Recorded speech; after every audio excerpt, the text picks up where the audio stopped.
Hola a todas y a todos, soy Jordi Fortià. Gracias por estar en este espacio que habla de espiritualidad, crecimiento personal y salud holística. La maternidad o el proceso por el cual una mujer gesta una nueva vida en su interior y cómo ésta lo vive hasta dar a luz ha sido un tema tabú durante generaciones. Precisamente, hoy vamos a hablar de la obra Maternasis, un libro de culto y un icono del feminismo, y hablaremos también del poder femenino en una sociedad patriarcal. Y para ello contamos con Anna Paniker, licenciada en Historia del Arte y Antropología Cultural por la Universidad de Barcelona, graduada en Arte en EINA, Centro Universitario de Diseño y Arte de Barcelona, artista, pintora y editora de la editorial Cairós, que ha reeditado la obra Maternasis de Nuria Pompeya. Bienvenidos a la era del ser.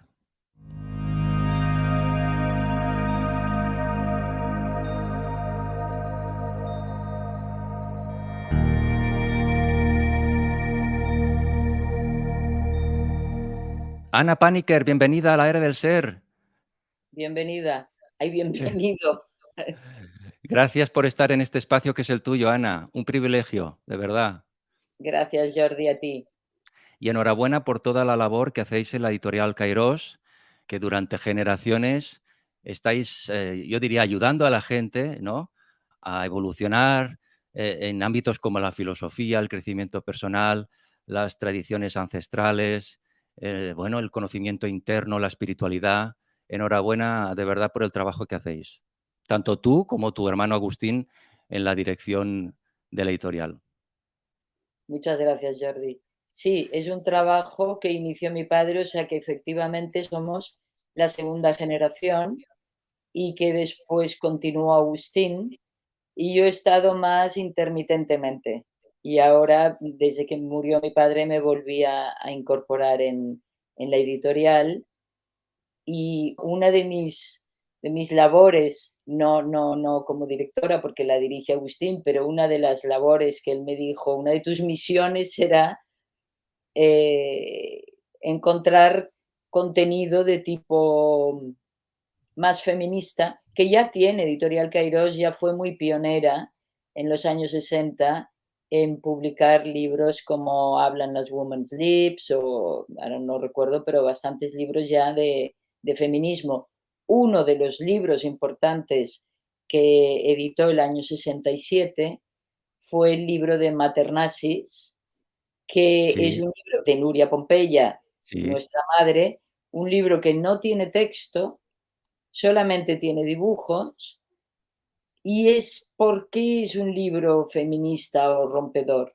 Porque ella aporta, no solo una nueva manera de hacer, lo que llaman los anglosajones cartoon, ¿no? Dibujo de viñeta, porque no es propiamente cómic, sino que es el dibujo, yo no sé cómo se traduce, tiras cómicas, pero en realidad Maternasis no es un libro cómico, es un libro que tiene un cierto punto dramático en un momento dado. Sí, sí. Ahora, Ana, si te parece, hablaremos de ello, pero Sí, primero, bueno, daros la enhorabuena por esta reedición de Maternasis, que, como bien comentas, se ha convertido en un verdadero icono, del feminismo y un referente, y además que sí, está plenamente de actualidad. Pero antes me gustaría hablar un poco de Nuria Pompeya, ¿verdad? Que, como decías, es tu madre, y quién sí, mejor que hablar de ella que tú, ¿no? Que eres su hija y además eres artista también, ¿no? Bueno, hay que decir que Nuria Pompeya, Ana, como decimos, es una gran artista. Me gusta hablar en presente porque para mí las personas no mueren nunca porque como queda el legado y se sigue trabajando ese legado y ese legado sigue influyendo, es como si estuvieran con nosotros y están con nosotros, ¿no? Para mí están. Entonces digo, es una gran artista y fue la pionera de la ilustración, como decías, humorística, feminista en este país, ¿no? Podemos decir, Ana, que Nuria Pompeya fue, aparte de toda su labor como artista humana, pero habría que destacar que era una gran feminista. sí, fue una feminista muy activista. Es decir, no solo era feminista porque creía que la mujer estaba en situación de inferioridad con respecto al hombre, sino que además luchó por conseguir la igualdad. Entiendo, Ana, que Nuria Pompeya, como decimos, fue la primera dibujante mujer de tiras cómicas, ¿no? Ella de alguna manera, Ana, tuvo que desarrollar su arte en un mundo, sobre todo, donde predominaban los hombres, ¿no? Sí, sí. Bueno, de hecho, en lo que se llama tiras cómicas no había ninguna mujer. Habían ilustradoras de libros de cuentos, pero en este otro campo no había ninguna. Entonces ella fue, pionera en el sentido literario de la palabra, fue la primera. Entonces esto también es muy feminista, ¿no? Porque abrió campo para Claro. las chicas que han venido luego, ¿no? Las mujeres que han continuado su labor. Bueno, podemos decir que Nuria Pompeya vivió la lucha feminista a través de sus lápices, ¿no? De sus pinceles, de su arte. Lo que está claro, Ana, es que derribó mitos, ¿no? De alguna manera, Sí, se hizo un hueco en ese mundo de hombres del cómic, ¿no? y es interesante lo que dices de derribó mitos, porque el primer mito que ella derribó fue el de la maternidad.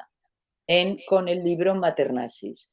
Es decir, frente a la mística de la feminidad, el libro famoso de los años 50 de la Betty Friedman, ella mm, publicó su libro, su reflexión sobre qué era y qué significaba ser madre, no ser madre después, sino la gestación, el embarazo y el parto, que es una temática que no se toca ni en la historia del arte y muy poco en la literatura. Es como un tema tabú, de cierta manera. Sí, tabú o que no, por lo visto, no interesa, porque lo que interesa en una sociedad patriarcal es el producto que la mujer da, es decir, la criatura. Entonces, la maternidad como mujer que cuida a los niños que son del hombre, pertenecen al hombre puesto que llevan su apellido y están bajo su mandato, etcétera, etcétera, esto sí interesa. Pero la mujer, todo lo que a ella le ocurre mientras está embarazada, no interesa, porque la mujer es vista por la sociedad patriarcal como un cuerpo, que es un objeto en el cual hay depositada una pertenencia del hombre. Por eso no es un tema relevante. Y por eso en medicina el cuerpo de la mujer, sobre todo en obstetricia y en ginecología, se ha tocado de una manera muy, según las médicos mujeres, muy, sin tener en cuenta lo que realmente es el cuerpo de la mujer. Y Nuria esto lo reivindicó. Claro, de alguna manera, su arte, entiendo yo, Ana, que actuaba un poco como, hacía pedagogía, digamos, ¿no? Aparte de ser, Sí, de alguna manera, feminista, hacía pedagogía también. de alguna manera, sí. Ella en Maternasis, en realidad lo que hace es hablar de todo lo que le ocurre a la mujer durante el embarazo, por ejemplo, del sentimiento primero de sorpresa, de lo mal que se encuentra, de lo desagradable que puede ser al comienzo, del sentimiento de ternura cuando tiene el dibujo del jerseycito que la madre ha tejido, ¿no? Para esta criatura y lo mira, y es un sentimiento de amor y de ternura para esta cosita que está creciendo dentro, pero también todos las dificultades físicas que conlleva un embarazo, ¿no? Y todo cómo el cuerpo impone sobre la mujer, el cuerpo y la biología impone su ley, ¿no? Aquí lo que importa es que se desarrolle el feto y tú tienes que sufrirlo como puedas. Y este libro lo refleja y te aguantas. Este libro, porque claro, ella fue madre, ella tuvo 6 embarazos, uno de los cuales, un hermano nuestro, que era el segundo, murió al cabo de nada, de 2 días de haber nacido, pero ella tuvo el embarazo y el parto. Entonces, las mujeres de aquella época que tenían tantas criaturas, porque todavía no habían anticonceptivos, hasta el último hermano nuestro no se comercializaban, y menos en la España franquista, donde lo que estaba bien visto era tener muchas criaturas y se daban premios a las familias numerosas. Claro, su libro fue un revulsivo. Lo que ocurre es que como no tenía texto, La censura, gracias a Dios, no lo entendió. Y entonces no fue un libro censurado. Ah, mira, qué bien.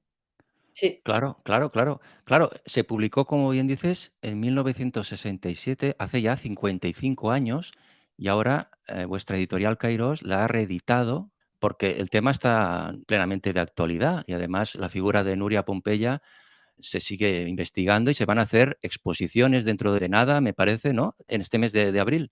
sí, el próximo 28 de abril se inaugurará en el Museu Nacional d'Art de Cataluña, en el MNAC, una exposición que lleva por título precisamente Maternasis y que está, el 50% de la obra expuesta son todos los dibujos de este libro, porque el MNAC los ha adquirido, o sea, ahora forma parte de la colección particular del MNAC. Expondrán todos los dibujos originales y luego expondrán una obra de la Roger Bru, otra obra de la Mari Chordà, que la Mari Chordà está viva, gracias a Dios, y luego una obra de una escultora francesa que tocan el tema del embarazo, esas tres obras. Y una obra muy interesante que ha encontrado el MENAC en su fondo, de una pieza del siglo XVI, de una Mare de Déu de l'Esperança, ¿no?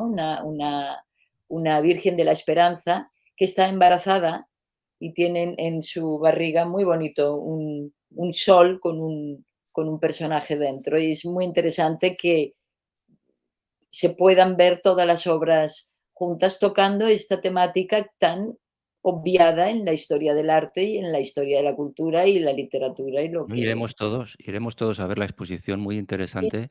muy Y interesante. y además es que, la visión de Nuria Pompeya ya en su momento fue revolucionaria, ¿no? Porque entiendo yo que trató el tema, como decimos, tabú de la maternidad desde el punto de vista también feminista, y el embarazo, yo diría que es una etapa clave, dentro de lo que es la maternidad, ¿no?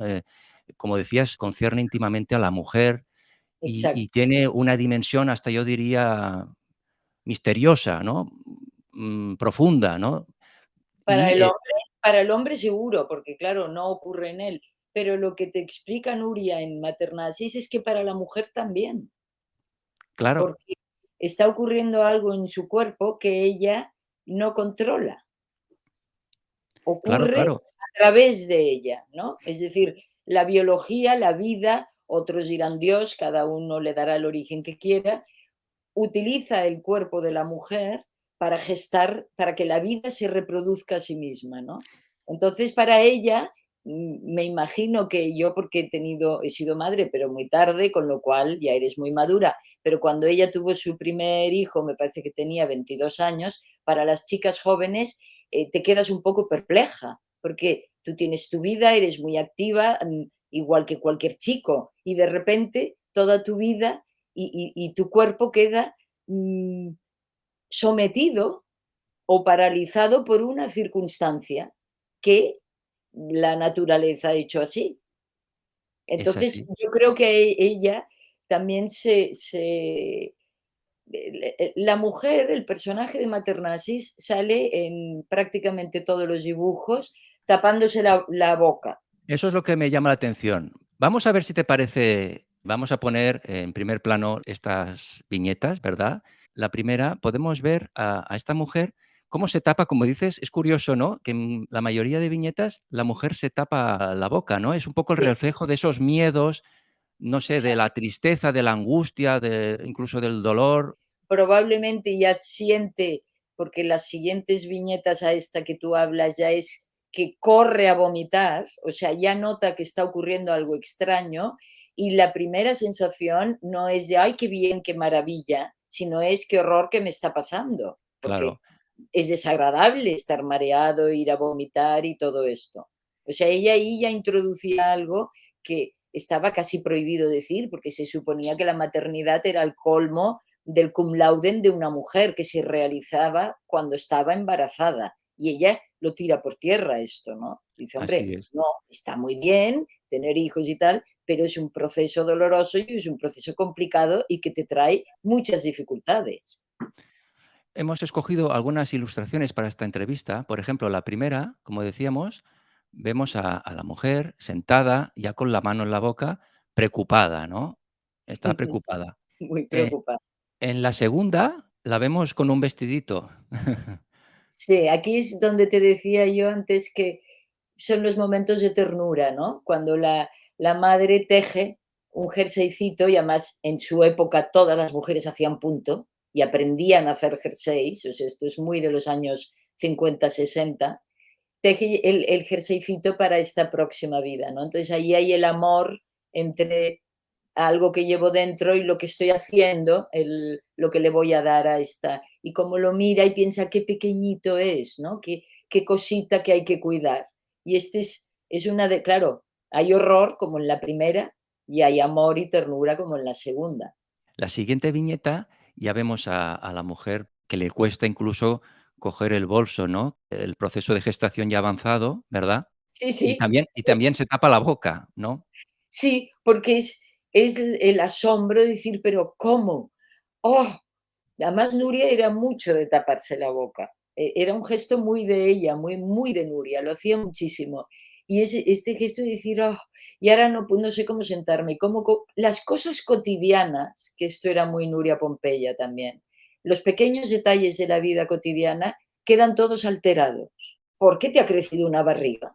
Claro, Y claro, claro. condicionan tu vida, desde la cosa más importante hasta la cosa más mínima, ¿no? Y estas cosas mínimas ocurren las 24 horas del día, no es un momento determinado, es que el simple hecho de coger el bolso, que lo haces continuamente, de agacharte a recoger algo, ya lo tienes que hacer de otra manera, porque no puedes con la barriga, ¿no?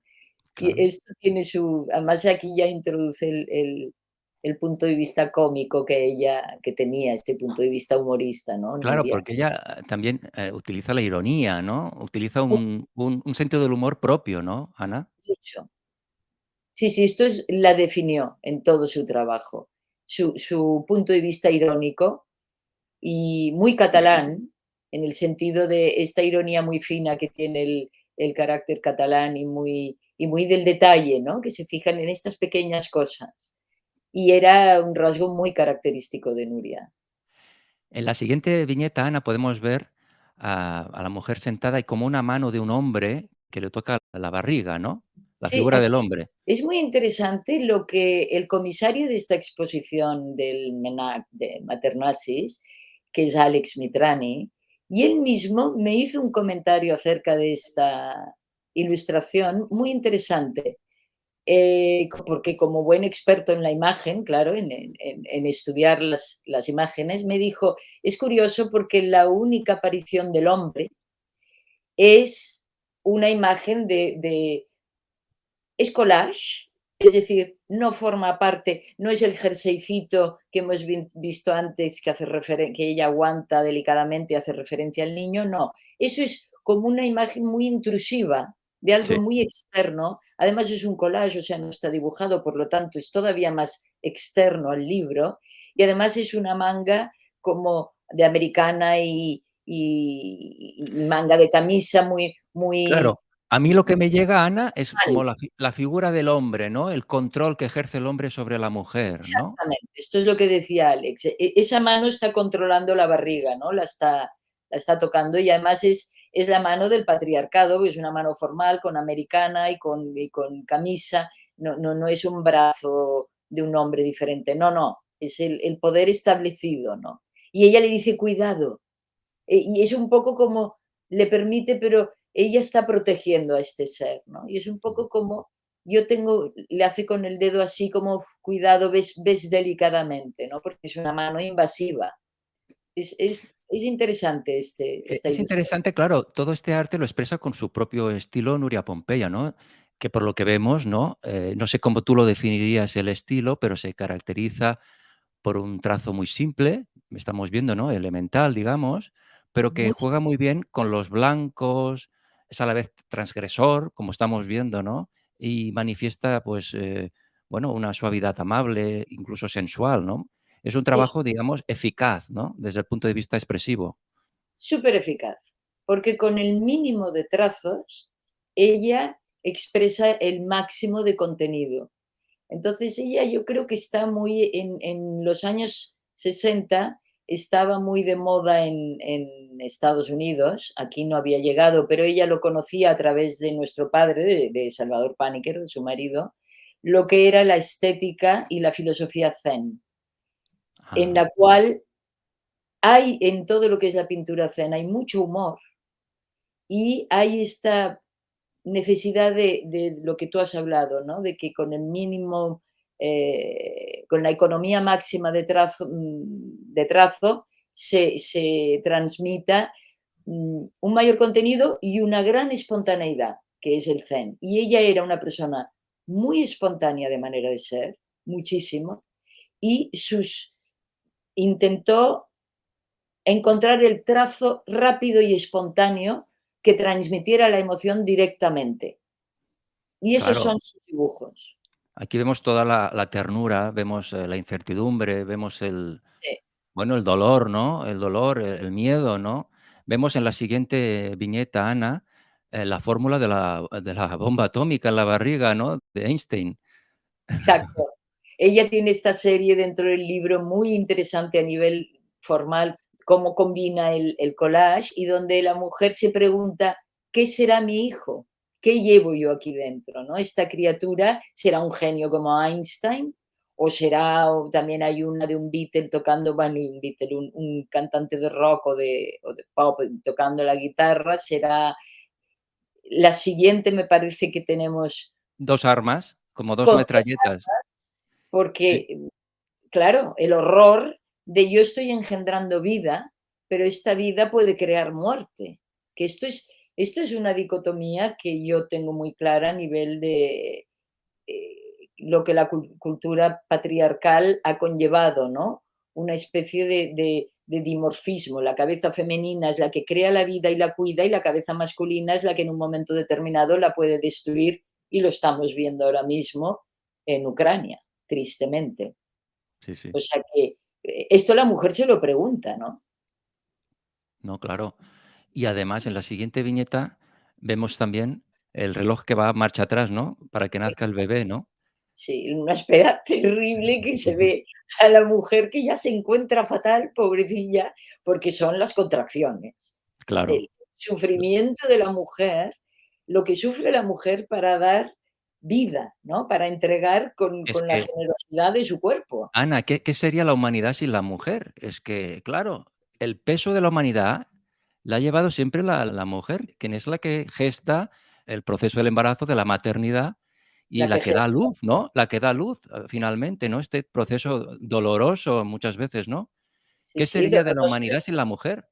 doloroso y que muchas veces acababa con su vida. O sea, durante milenios la mujer ha habido una alta mortalidad cuando ha tenido una criatura, ¿no? Por parto. Entonces, realmente es bastante Yo no admirable, ¿no? yo Que no se quiero atrevan a tener sí, sí. hijos. No, no, y claro. Además, me llama la atención, de la obra de Pompeya, de tu madre, de Nuria Pompeya, cómo transmite la soledad con la que vive el proceso en la mujer, ¿no? En las viñetas lo estamos viendo, cómo está ella sola, Sí, tapándose la boca. Esa soledad que es como un factor, común, y entiendo yo, porque la mujer lo vive ella sola. Ella tiene el niño, la niña, el bebé dentro de la barriga y todo el proceso lo vive ella sola. Es una soledad extrema en muchos intransmisible, casos. claro. Además, piensa que durante milenios, la humanidad creyó que la mujer tenía los hijos ella sola, que el hombre no intervenía. O sea, no, durante muchísimos cientos de años no asociaban las relaciones sexuales con el embarazo. Esto lo descubrió la propia mujer probablemente, claro, más tardíamente, pero durante mucho tiempo se creyó que era ella, ¿no? La única que tenía. Por lo tanto, sí, sí, era un proceso de soledad. Sí, sí, además yo siento que Nuria Pompeya también le quiso dar, en esa visión feminista, ¿no? También le quiso dar una dimensión social, como decías, ¿no? Social y política, ¿no? Porque está claro que a lo largo de la historia, Ana, se ha ejercido un control desde la sociedad, patriarcal sobre los cuerpos de las mujeres, Sí, su sexualidad y su capacidad de reproducción. exacto. La capacidad. Y aquí es interesante la otra viñeta que tenemos, Sí, donde que está ya en la camilla. exacto, está en estas camillas en las que nos tenemos que poner las mujeres cuando nos tienen que hacer una revisión ginecológica o lo que fuere relacionado con la ginecología, que parece, parece un poco una camilla de tortura, ¿no? Porque tienen estos donde tienes que poner los pies, estos de estribos, en fin. Y esta es la que utiliza el MENAC precisamente como participación, como invitación a la exposición, porque uno de los eventos que está programado durante la exposición es, me parece que tratarán el tema médico directamente, cómo se ha tratado en medicina el cuerpo de la mujer, ¿no? Bueno, Como podemos un decir objeto normalmente. sí, Y no sí, se ha tenido en cuenta que además la mujer muy antiguamente paría y quien cuidaba del cuerpo de la mujer y del parto eran otras mujeres, que obviamente son las que conocían el tema. Y esto en un momento determinado de la cultura nuestra se cambió por un hombre. Y entonces allí se cambiaron, en lugar de parir en cuclillas, tenía que parir tumbada porque era más cómodo para el médico. No era claro. mejor para la mujer, era más cómodo para él si tenía que manipular, claro.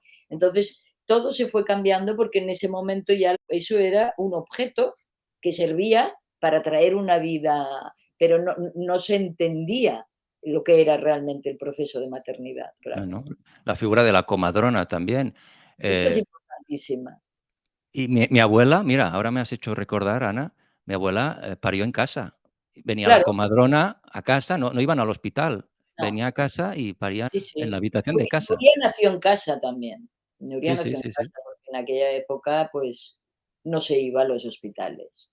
es Te verdad. venía el médico y te venían las comadronas, que son las que ayudaban a hacer el proceso, ¿no?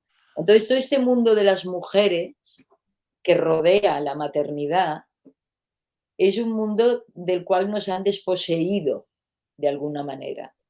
Por eso está tan de actualidad la obra de Nuria Pompeya, Ana. Podemos decir que en Maternasis también el intimismo y la crítica social, como decíamos, se conjugan casi de manera simbiótica, ¿no? Mira, si me permites, voy a leer lo que dijo en su momento la crítica sobre la obra de Nuria Pompeya. Dijo lo siguiente, ¿no?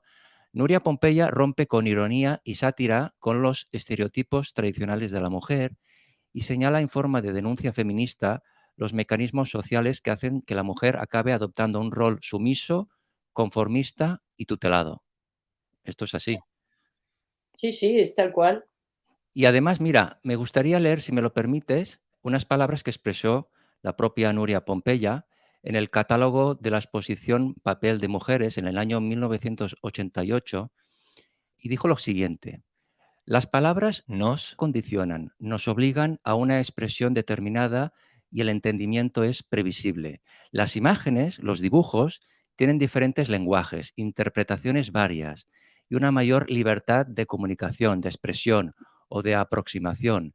Dibujar también tiene sus limitaciones y sus dependencias, pero la interpretación de un dibujo es mucho más amplia e imprevisible, mucho más sugerente, porque la imposición de lo dicho, de lo dibujado, es menor. Claro. Interesantes estas palabras, ¿no?, que definen el simbolismo de la obra de Nuria, ¿no?, de Nuria Pompeya y lo que quería ella expresar. Sí, sí, además tú mismo lo has hecho antes cuando has hablado de la mano del hombre tocando la barriga de la mujer. Tú mismo has hecho tu interpretación libremente, que además coincidía con la de Alex Mitrani y yo misma. O sea que cada uno ve un poco el pensamiento propio, ¿no? Hacen, las imágenes hacen un poco como de espejo, ¿no? Así Donde es. tú ves lo que tú piensas en ese momento. Claro, entiendo que la función del arte también es esa, ¿no?, que el Es espectador sienta y desde su propia sabiduría exprese en su interior el mensaje que le está transmitiendo esa obra, ¿no?, ese dibujo. exacto. Hacer mover, removernos por dentro, ¿no?, las Sí, sí, conciencias, los sentimientos.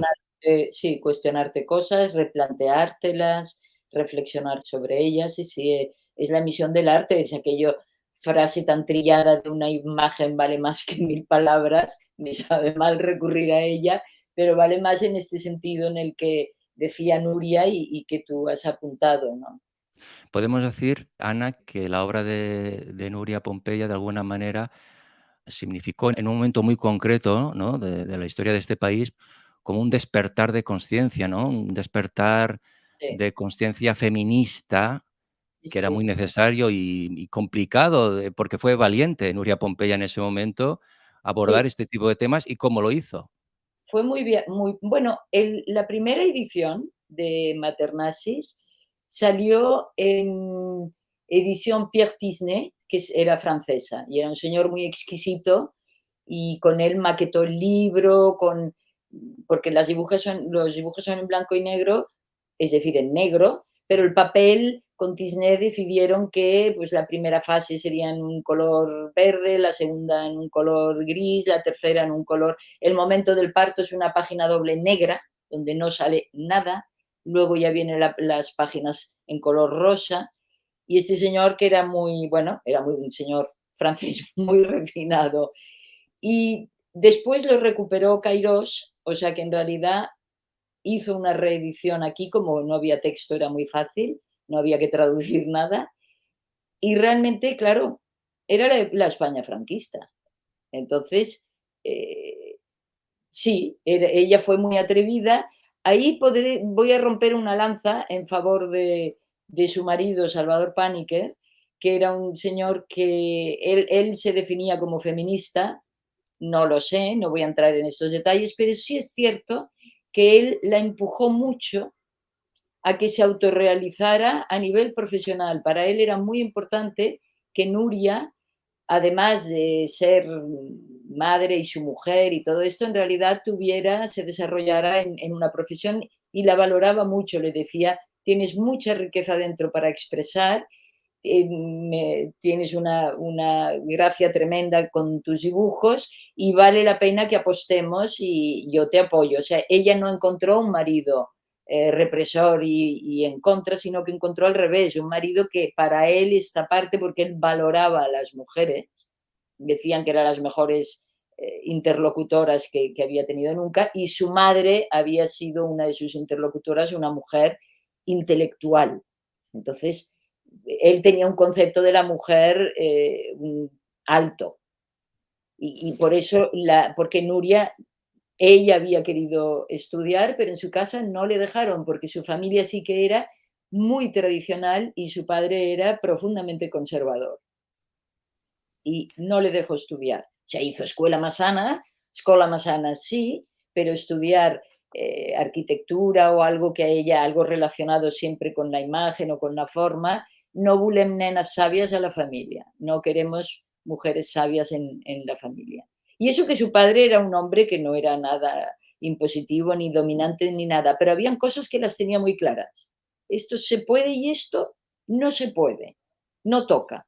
Y No, las no, mujeres no les toca estudiar.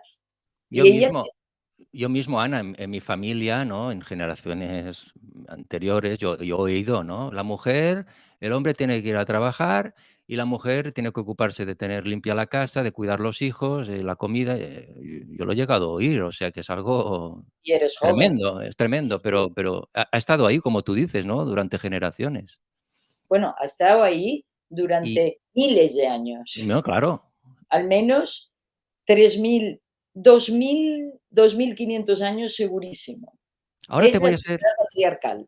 Ahora te voy a hacer alguna pregunta, si me lo permites, sobre esa historia ancestral, ¿no? Porque me interesa mucho. Pero bueno, la figura de Nuria Pompeya, yo diría que ha influido, y seguro, ha influido en muchas otras ilustradoras también de caliz feminista, ¿no? Que han venido después, ¿no? O sea, que su legado ayudó también a despertar a muchos otros seres y seguir ese camino, ¿no? Ujú, Nuria Pompeya fue una pionera, como decimos, en el mundo del humor gráfico durante los años del tardofranquismo y la transición. Publicó 6 libros de historietas gráficas, 2 novelas y un libro de cuentos. Fue redactora jefe de varias revistas de humor, como por ejemplo de la mítica revista satírica Por Favor. Colaboró con un sinfín de revistas de instituciones como Triunfo, Cuadernos para el Diálogo, Sábado Gráfico, Dunia, El Món, Diario de Barcelona, bueno, y en publicaciones extranjeras también, ¿no? Linus, Charlie Hebdo, que todos tristemente la conocimos hace unos años por las por noticias que los surgieron, ¿no? atentados. Y Brigitte también, bueno, dejó de publicar a finales de la transición, aunque siguió trabajando en el Instituto de la Mujer Vasco y haciendo colaboraciones, ¿no? No, no, En el a colaboró mucho. O Muchísimo, sea, muchísimo. trabajó para cualquier colectivo feminista que le pidiera un dibujo o cualquier institución que por el Día de la Mujer Trabajadora o lo que se terciara le pedía un dibujo, ella, cobrando gratis, porque era muy generosa, le daba igual, era por la causa, lo hacía. O sea, trabajó hasta, hasta que en realidad su enfermedad se lo impidió, que desgraciadamente, pues los últimos 15 años de su vida padeció el Alzheimer, o sea que no pudo hacer nada, no pudo trabajar. Bueno, hemos pasado un poco de puntillas sobre su obra porque podríamos dedicar varias entrevistas a hablar de Nuria Pompeya, ¿no? De muchos aspectos, ¿no? Hoy hemos hablado más de Maternasis, ¿no? Pero decir que en el año 2000, por ejemplo, recibió la Medalla de Oro de la Ciudad de Barcelona. En el año 2003 fue galardonada con la Rosa del Desert, premio a la trayectoria profesional otorgada por la Asociación de Mujeres Periodistas de Cataluña. Y en el año 2007 se le concedió el premio Creu de Sant Jordi, ¿no? Y bueno, decir que está plenamente de actualidad, podremos ir a ver esta exposición y creo que se están preparando también documentales televisivos sobre su vida, sobre su obra y varias exposiciones también. Sí, sí, sí, sí, hay bastante gente que está trabajando sobre ella. Y hay bastantes mujeres, porque esto hay que decirlo, que salvo contados hombres, como uno puede ser tú, otro puede ser Alex Mitrani, otro puede ser Pepe Gálvez, que es un gran fan de Nuria Pompeya y le ha organizado exposiciones por todos lados quiere decir itinerantes por España. La gran mayoría de personas que reivindican la figura de Nuria son mujeres, chicas jóvenes, como Claudia Jarreño, que han hecho una tesis doctoral sobre el feminismo en el tardofranquismo y le dedican un capítulo a Nuria y ahora presentarán precisamente a finales de abril su libro aquí en Barcelona. Y Marica Vila, la dibujante de cómic Marica Vila, que esta ha sido una de las grandes reivindicadoras de Nuria y que todavía está diciendo cómo es que a la figura de Nuria Pompeya, una vez muerta, las instituciones del Ayuntamiento de Barcelona o de la Generalitat no le han hecho ninguna exposición y en cambio, pues cuando murió Jaume Périch, al cabo de nada ya tuvo una en no sé dónde y otra en no sé qué. Quiero decir, una, no sé si fue en la Virreina, que es el Ayuntamiento de Barcelona, y otra en la de la memoria histórica, que está en el Born, ¿no? Lo que era el mercado del Borne. Y en realidad eran contemporáneos, trabajaron juntos, se conocían muchísimo, estuvieron en Por Favor, eh, eran amigos. O sea, entiendo, Ana, que ha existido una gran relación entre los cómics y el feminismo, ¿no? Pero por lo que me estás contando, aún no se han derribado las barreras machistas en el mundo del cómic. En ningún mundo, en ninguno. En ninguno. O sea, piensa que hasta los mejores cocineros son hombres, cuando las que se pasan el día en la cocina son las mujeres. El, el, seguimos en el patriarcado y aunque las mujeres hemos luchado mucho y hemos demostrado que podemos hacer exactamente igual, bueno, salvo en cuestiones muy puntuales como la fuerza física o la resistencia, todo esto que obviamente el hombre, el sexo masculino tiene más. eh, por lo demás, pues podemos trabajar en todo y hemos hecho un esfuerzo tremendo. Hemos salido de la nada y lo hemos conseguido. Ahora es el momento en que los hombres se planteen realmente cuál es su lugar en la sociedad. Porque si ellos ya tienen que compartir lo que tú decías antes, ya no son los que traen el pan a la mesa de las familias, sino que lo comparten con la mujer, entonces tienen que cambiar su pensamiento. No son los dueños del mundo, sí lo son. O sea, el poder fáctico, el poder sigue estando en manos de hombres. Y las pocas mujeres que acceden a ese poder suelen cumplir con Y, un formato muy masculino, ¿no? Ana, por qué la historia de las mujeres ha sido borrada a lo largo de la historia? Es algo que no Bueno, entiendo. Yo hablaba antes del poder de la mujer, ¿no? Sin la mujer, la humanidad no existiría. O sea, ¿por qué?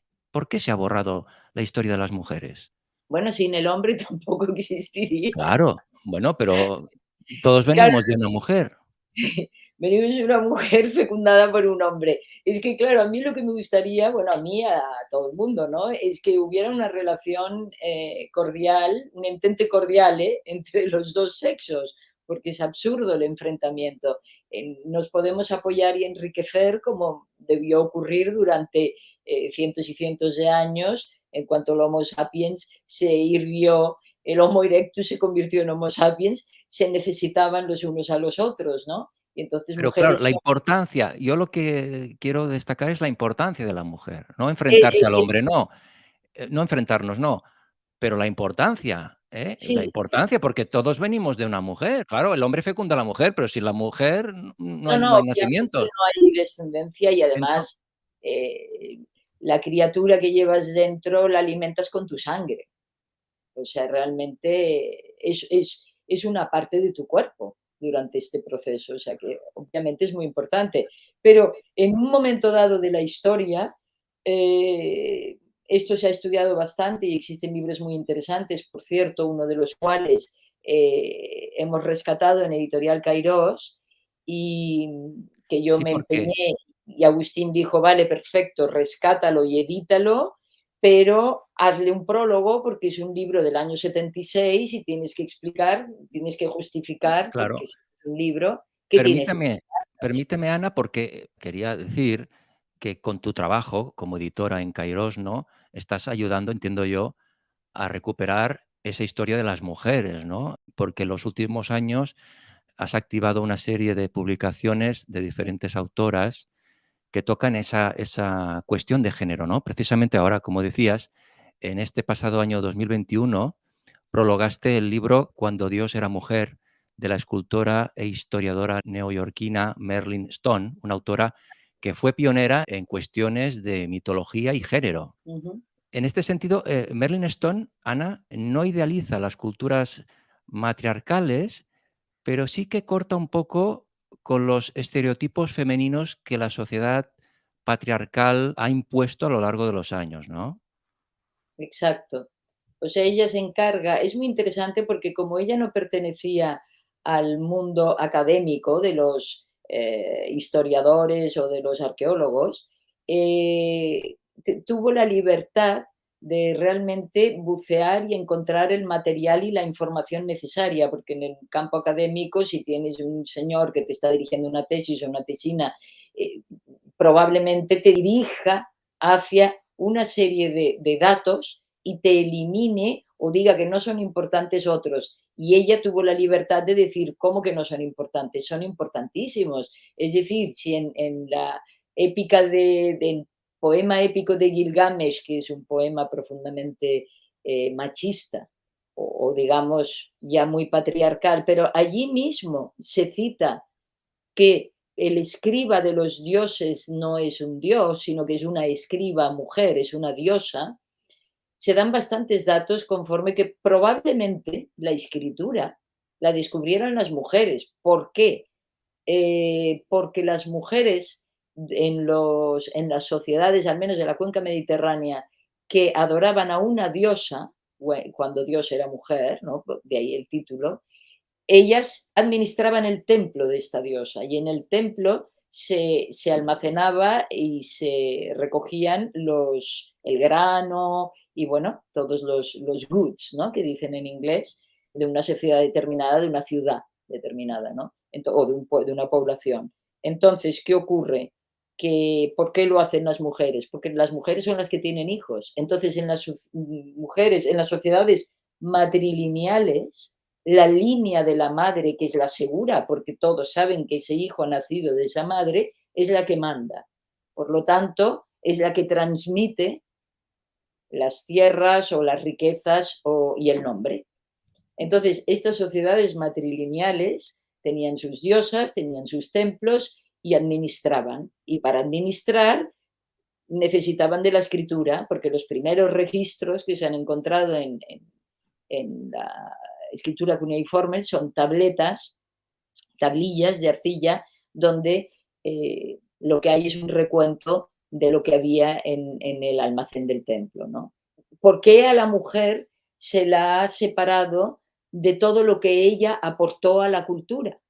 Que Eso, ella hizo cultura, fue uno de los elementos importantes en la historia de hacedora de cultura. Es decir, tanto es así que en la misma epopeya de Gilgamesh se le envía le llaman prostituta, pero no es prostituta en el sentido que tenemos nosotros ahora y que la sociedad patriarcal ya tradujo en el 1500 antes de Cristo, ya puso que era prostituta, cuando en origen era una sacerdotisa sagrada del templo de Inanna. La envían a Enkidu, que es ese ser que crean los dioses para controlar a Gilgamesh, que es un dios déspota y que tiene sometida a su población, y le crean a Enkidu para que, para que se enfrente a él. Y entonces Gilgamesh, muy inteligentemente, le envía a esta mujer para que lo civilice.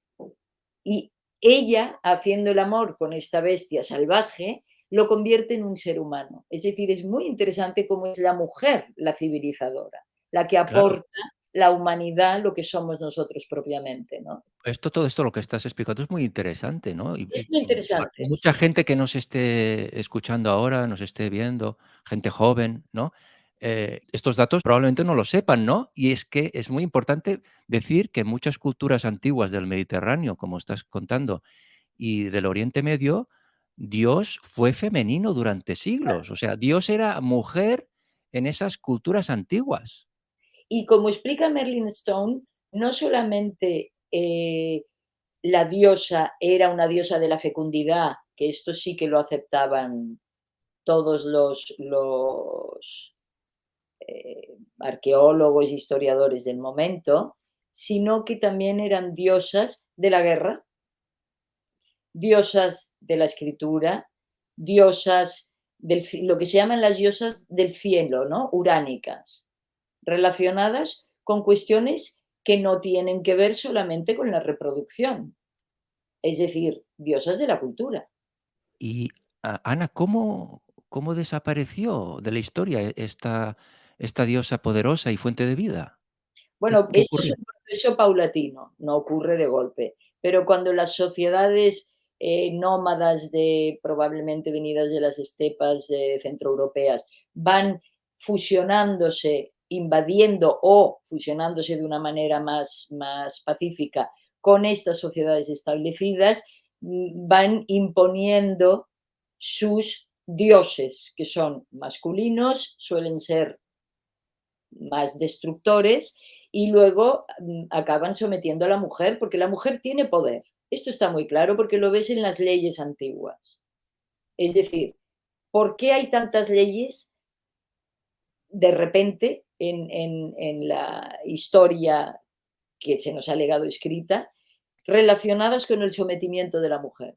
Si la mujer no es nadie, no se crean leyes para someterla, porque no tiene poder, pero cuando se crean leyes expresas para someter, por ejemplo, hay unas leyes en que se llaman las Eshunna, ¿vale?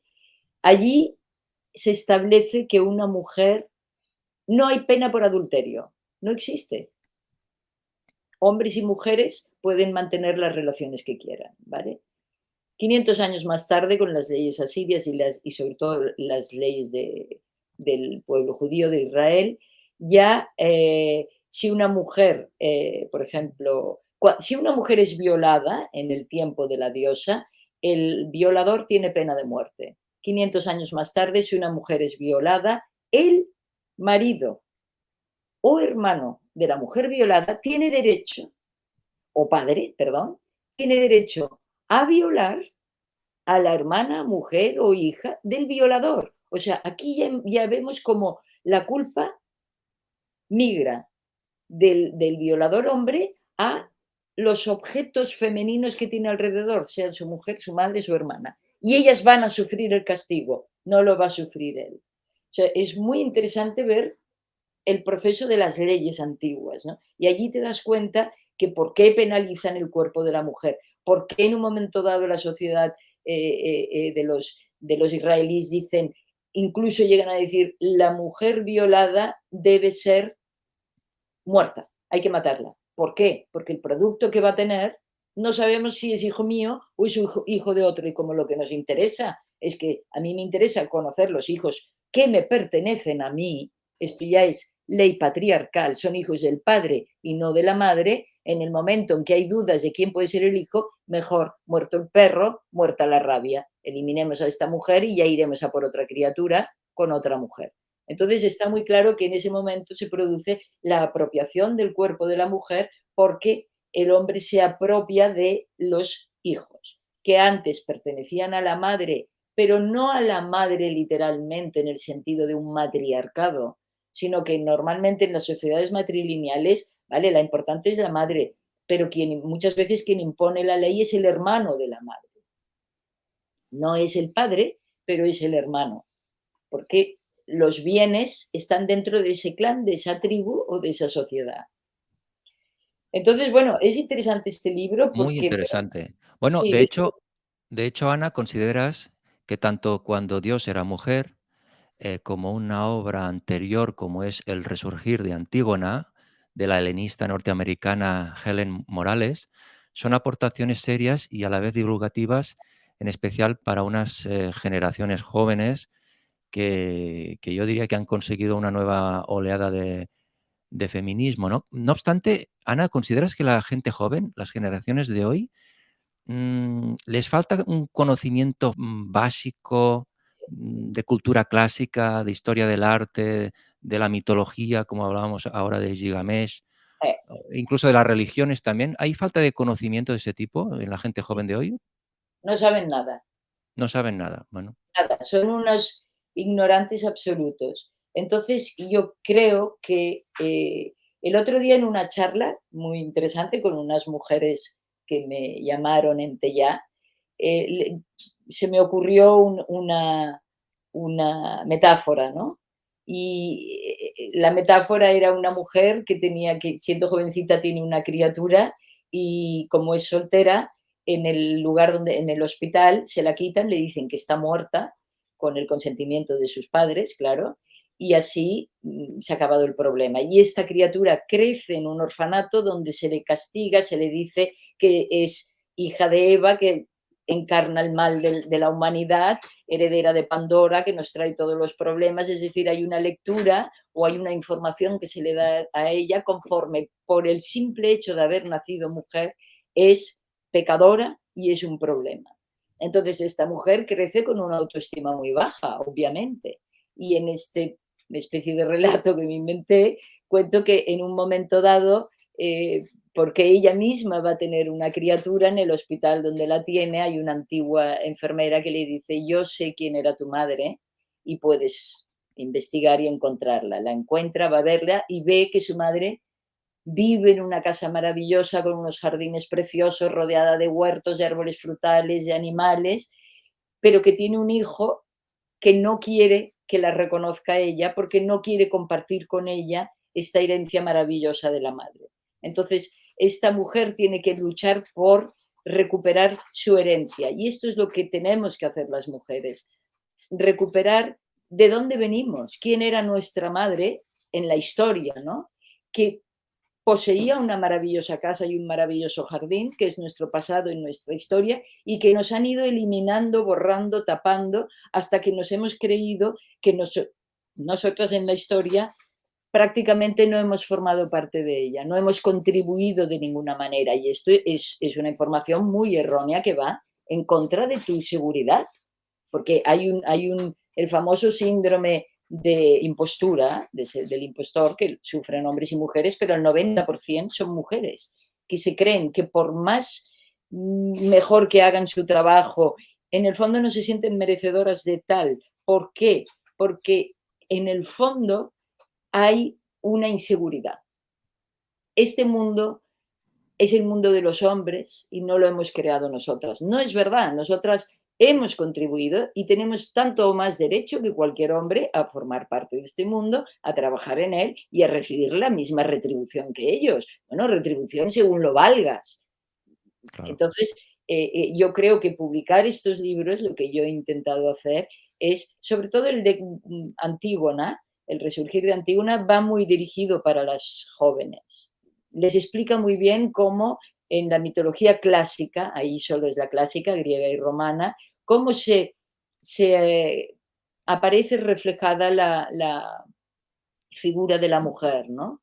Y cómo se la somete y cómo hay elementos, por ejemplo, había un personaje en la Grecia clásica que era formaba parte del, era un funcionario público y que controlaba la vestimenta de la mujer en la calle. Cuando las Ah, mujeres salían a comprar o a lo que fuera, que no iban mucho, pero bueno, cuando circulaban por lugares públicos, este funcionario público las controlaba y si no iban vestidas adecuadamente, que era con unos colores determinados, no podían utilizar oro. El oro solo lo podían utilizar los hombres o las prostitutas. No podían utilizar colores llamativos, no sé qué. Les arrancaban las vestiduras para quemarlas en el templo. Este control sobre el aspecto de la mujer, sobre el cuerpo y sobre cómo tiene que ir vestida, en la sociedad actual se sigue ejerciendo a través de la gran industria y el imperio de la moda.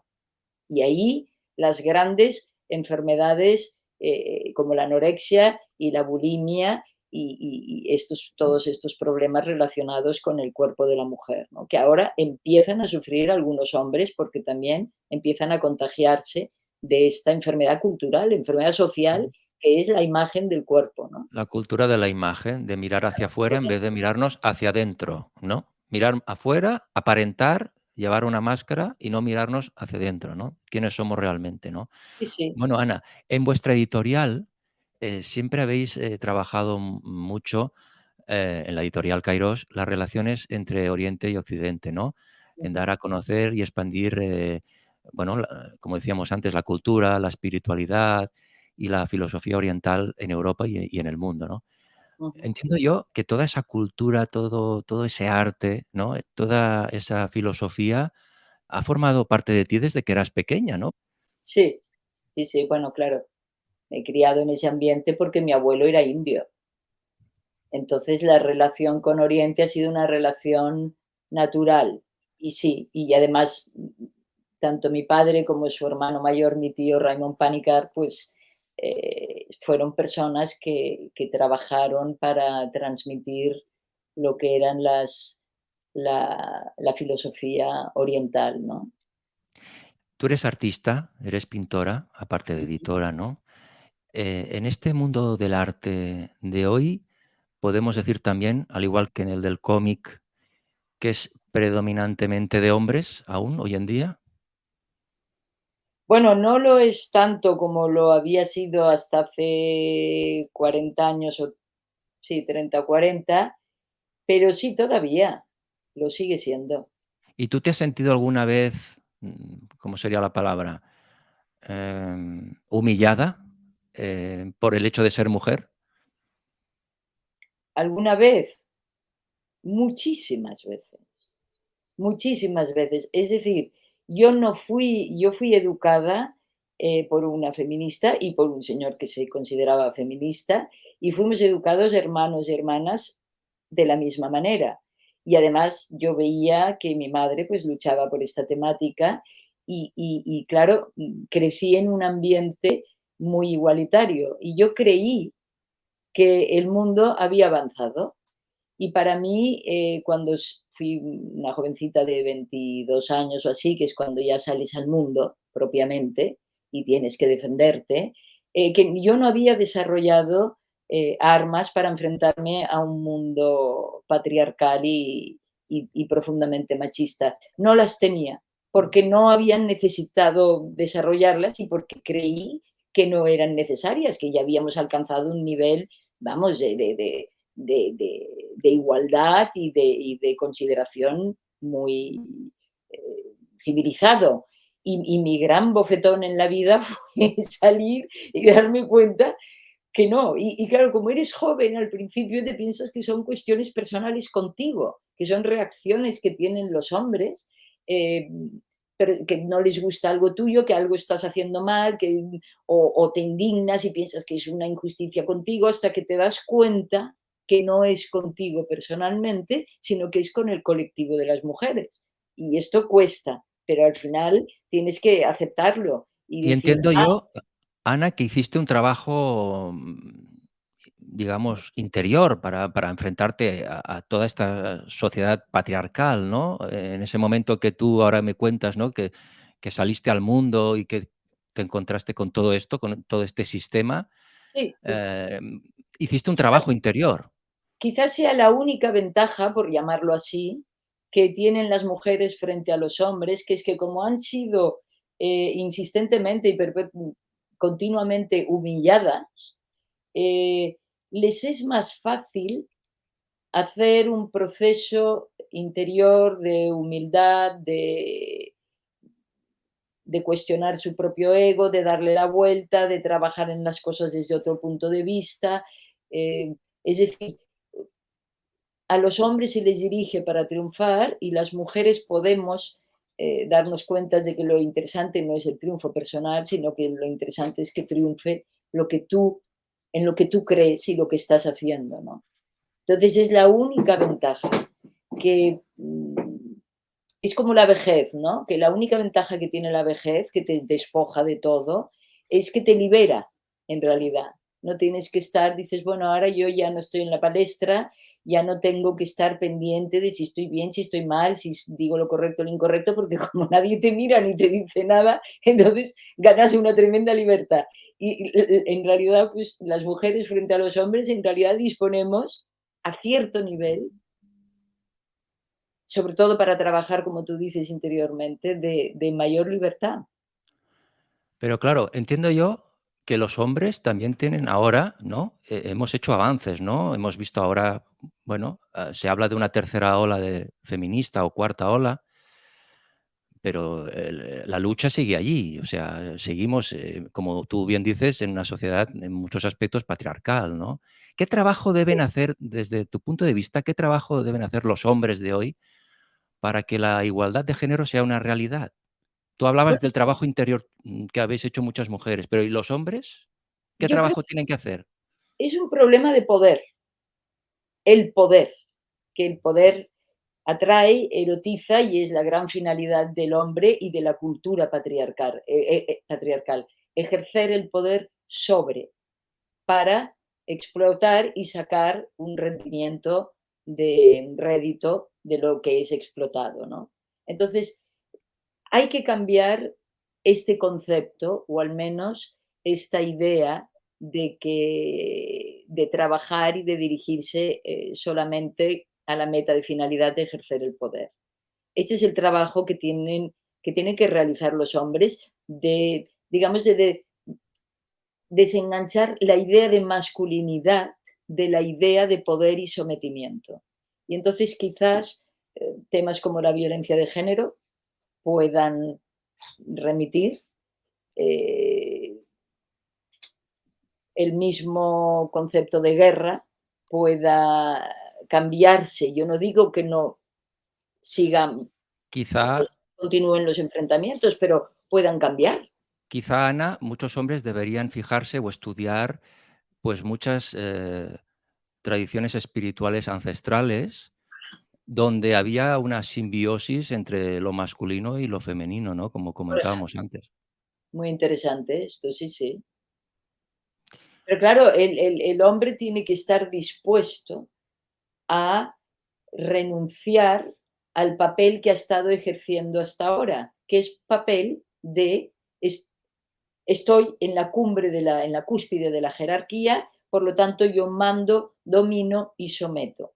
No, ahora estamos en un mundo en red.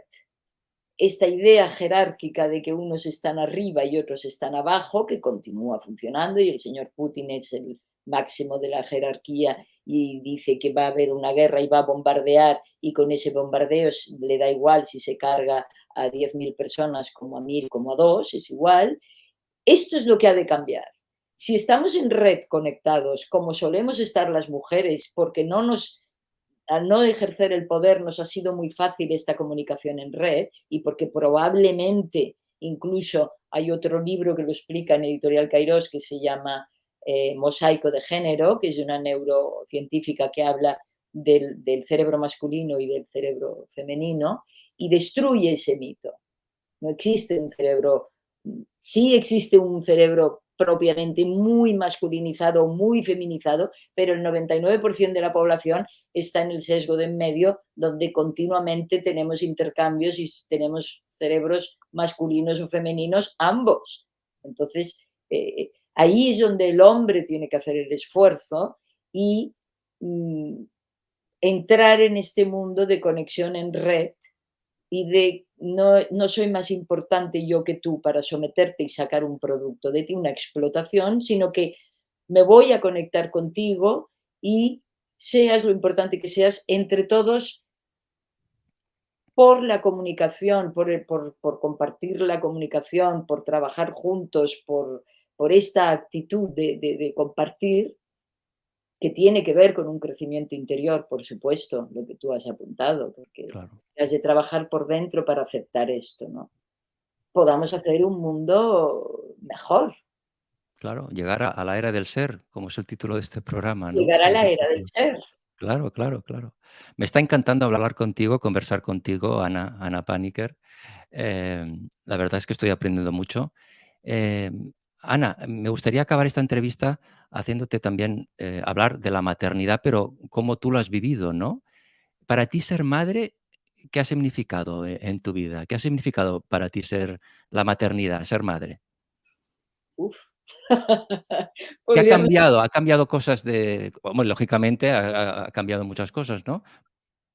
absolutamente todo, o sea, como fui madre muy tardía, yo ya tenía una vida bastante hecha. Entonces, y además fui madre por casualidad, no me quedé embarazada sin buscarlo.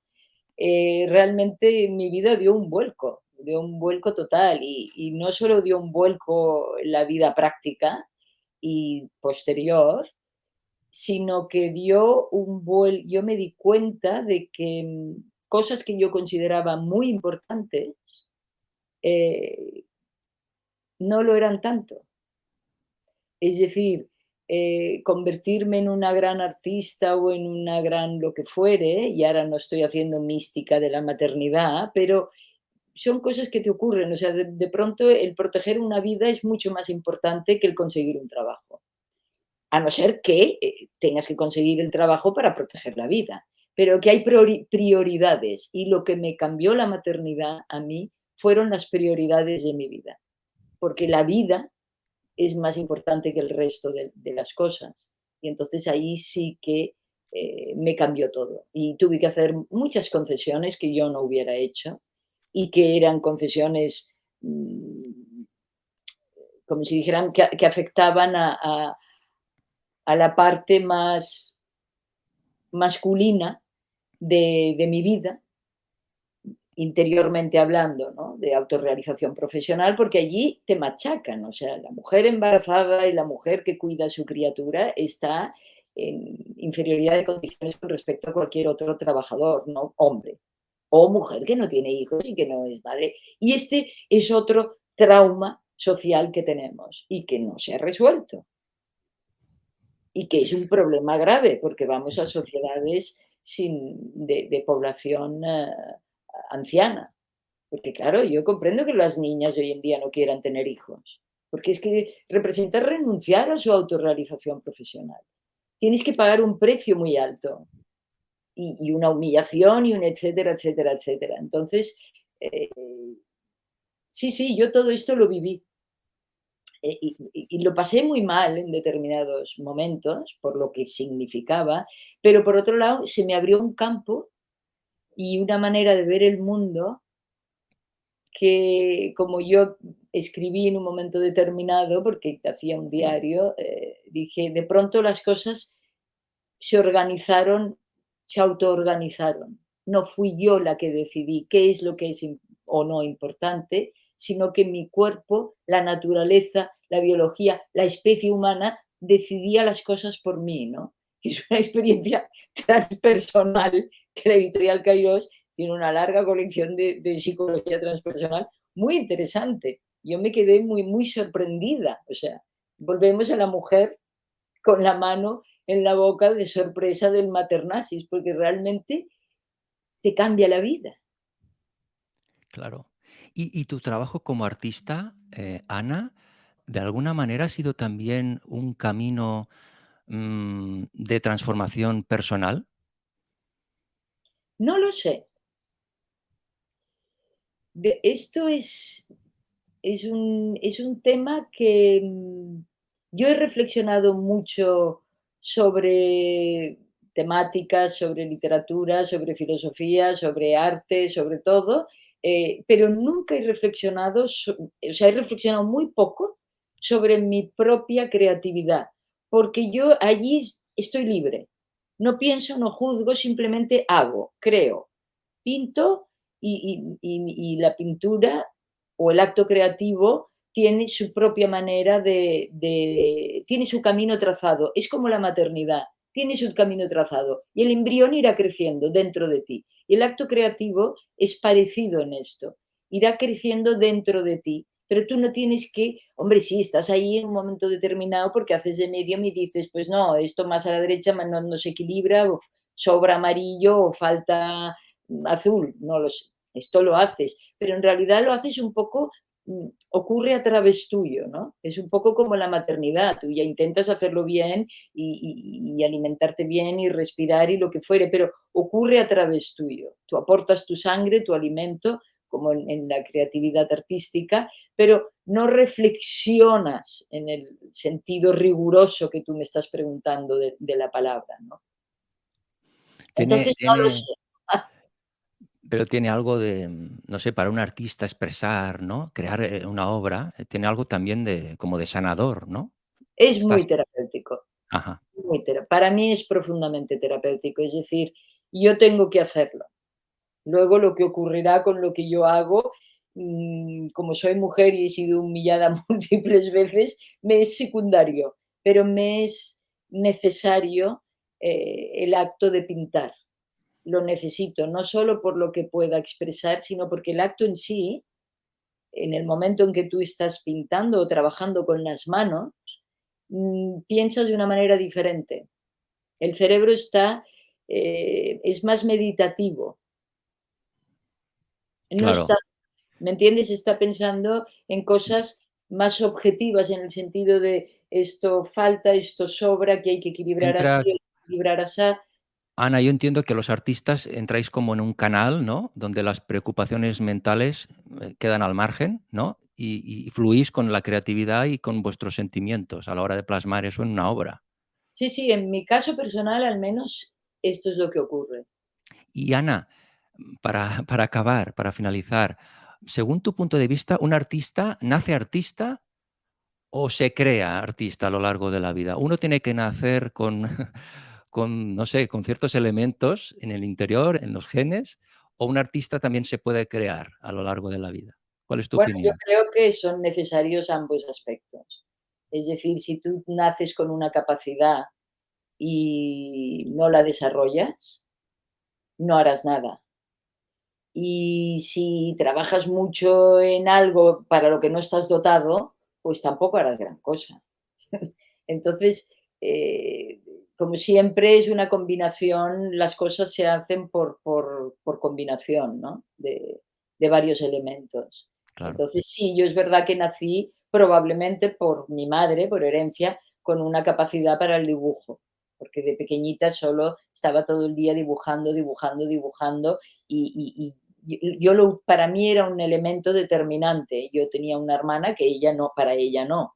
Y yo sí, llegaba a casa, lo primero que hacía era sentarme y dibujar lo que desearía, lo que no me había gustado, o sea, ya era un elemento, una manera terapéutica de expresarme, ¿no? Y luego esto, si lo trabajas, pues puedes, bueno, aprendes mucho más, tienes que trabajarlo, obviamente, pero claro, claro, claro, claro. Todo- tienen que coincidir las dos cosas, ¿no? todos tenemos nuestros dones y talentos, ¿no? Lo que hace falta es encontrarlos y Exacto, desarrollarlos, ¿no? exacto. Ana Paniker, ha sido un placer tenerte hoy en la Era del Ser, conversar contigo. He aprendido mucho. Felicidades por vuestro trabajo, por la reedición de Maternasis y estamos atentos a tus exposiciones, a todo lo que hagáis también en Cairós. Sí, sí, pues oye, para mí ha sido otro placer, como comprenderás, y además muy, también muy instructivo y por parte de lo que tú me has aportado y muchas gracias bueno, por esta oportunidad, ¿no? De Gracias. poder transmitir los mensajes de la editorial al público en general. Está muy bien la labor que estás haciendo en la era del ser. Muchas gracias, Ana. A Quedamos ti, para otro día, ¿eh? Y hablamos de otros temas, si te parece. encantada. Pues muchísimas gracias, Ana. Un abrazo y hasta pronto. Hasta pronto.